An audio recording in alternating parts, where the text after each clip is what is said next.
Hi అండి. ఈ video వచ్చేసి గుడ్డోడి వేషం మాట.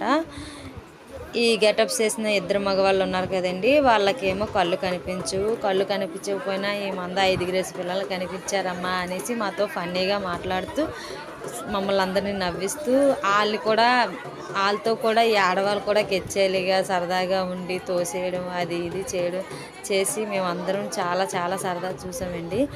ఈ వేషాల కోసం మేము మా తోరణం దగ్గర అలాగా కూర్చొని ఉంటాం అన్నమాట. తల్లి పిల్ల అనకుండా 10కి వచ్చినా 11కి వచ్చినా ఎన్ని గంటలకు వచ్చినా అలా వెయిట్ చేస్తూ ఉండాలి. మాకు చాలా సరదా అండి ఈ వేషాల కోసం. ఈ వేషాలన్నీ మీ అందరికీ నచ్చితే లైక్ చేయండి. మీ ఊర్లో కూడా ఎలా చేసుకుంటారా అనేది కూడా కామెంట్ చేసి చెప్పండి. నా వీడియోస్ చూసినందుకు థ్యాంక్ యూ ఫర్ వాచింగ్.